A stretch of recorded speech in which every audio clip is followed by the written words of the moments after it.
The detriment of an all or nothing type mindset. Let me do a disclaimer here. Firstly, I'm one of those guys who, over the many years, even before being a personal trainer and a health coach, struggled with that type of mindset. And that's the only way I knew. But over the years, even till this day, it is something I'm working on. Why is it detrimental to have an all or nothing type mindset when it comes to long-term seeing the results in your health and fitness journey? When we talk about nutrition, having an all or nothing type mindset is very common, where either you're completely on a particular plan that works for you to get to your goals, where you're super mindful, you've taken out all sorts of foods, and you're getting to your goals. And then when you're off it, you're 100% off it, right? You're not eating those same foods. Everything goes out of whack. You say, might as well just go do whatever I like. And when I have more time or I'm free and I'm on it again, I'll be 100%. When it comes to movement, you've got your training program, and when you're on it, you're 100% on it.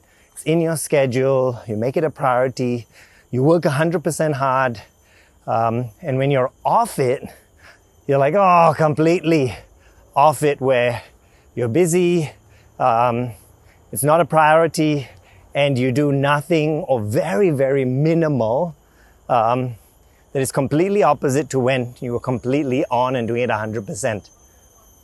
So this is actually really, really common. It's more common than you think, and it's not a problem for yourself alone. Many people go through this. And it's changing your mindset about how all this gets you to your health and fitness goal. When we talk about waves when it comes to your health and fitness journey, sometimes you're doing a bit more, and sometimes you're doing a bit less. And it will go through phases.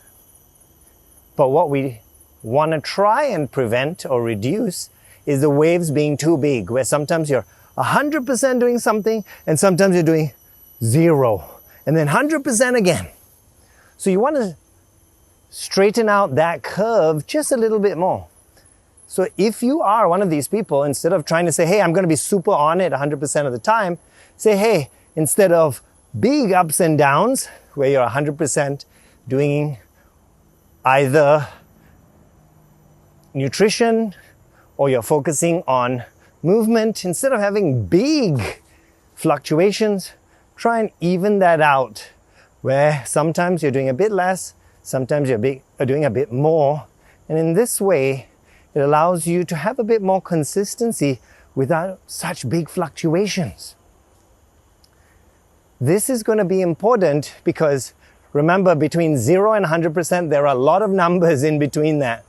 And so it doesn't have to be you're completely on it or not on it at all. And practicing this sort of mindset is very, very beneficial just to life in general, where sometimes you're going to do a bit better and you should be proud of yourself, and sometimes you may not be able to do as much. And you're like, okay, it's all right, it's just a short phase, and then as soon as I'm maybe 1 or 2 instances, and then I'm increasing the activity or being on it a bit more in terms of your nutrition. So remember, this will take practice, this will take time. You don't have to get it perfect straight away, but being mindful of what kind of style you generally follow and say, hey, how can I straighten out that curve from being big, 0 to 100%, to smaller waves, where sometimes I'm doing a bit more, sometimes I'm doing a bit less. And I found this to be super beneficial and helpful for a lot of people who struggle with the 0 to 100%. I hope that's useful. And if you struggle with this and need help, get in touch with me, Health Coach Nick. I'll be more than happy to work with you and find out what will work for you to get you to your goals. That is individualized and sustainable for you. Stop recording.